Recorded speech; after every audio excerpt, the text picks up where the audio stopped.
Fans of the TV show 24 have seen Jack Bauer deal with all kinds of terrorist threats over the years, and one of them was an EMP attack or an electromagnetic pulse. It's a short burst of energy that can knock out the electrical grid. And there's a renewed call by some in Washington to protect the grid against that particular kind of attack. Fox 43's Michael Hyland explains why it's proven difficult to make those upgrades. In a flash, the lights go out. The damaging effects of an electromagnetic pulse have been dramatized on shows like 24. It's an EMP! But if it happened in real life, experts say it would be different than what you see on TV. Everything depends on electricity. Dr. Mike Frankel is a theoretical physicist with Penn State's Applied Research Laboratory. He used to head up the National EMP Commission. Congress established the commission in 2001. A threat posed by an EMP. There was an extreme vulnerability there. An EMP isn't something you would feel, but it could greatly damage the electrical grid.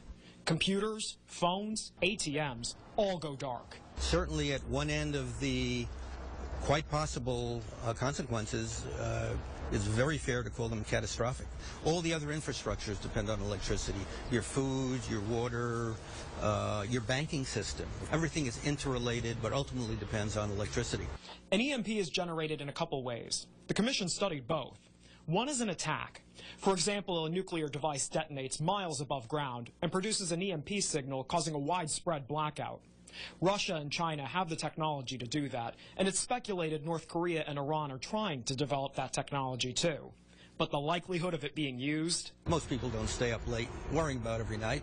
What Dr. Frankel says is the more likely scenario has nothing to do with terrorism. We know all the ingredients are there. In fact, the only ingredient we need is you see it every day. It's the sun.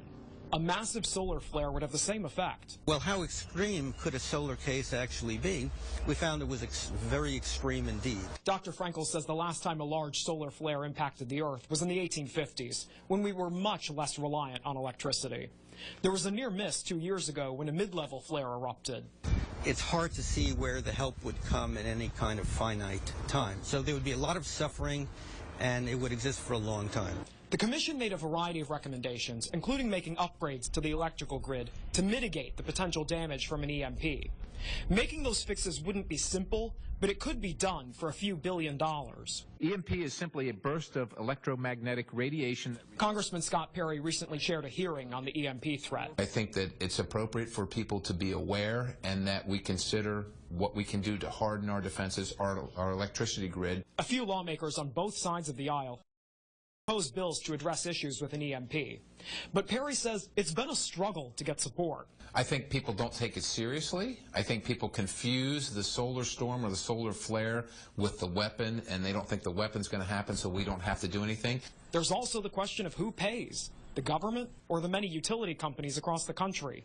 Some combination of the two? Even though in the scope of the federal government, it's fairly small, it's still an increase in spending or taking something away from something else. Dr. Frankel points out it's hard for some people to be concerned about a potential event they've never experienced. It's absolutely going to happen, an event of this sort again. I don't know whether it'll be next week or in 10 years or 25 years. Michael Hyland, Fox 43, WPMT.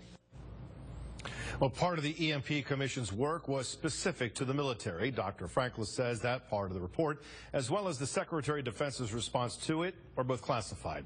But Frankel described the response to the recommendations as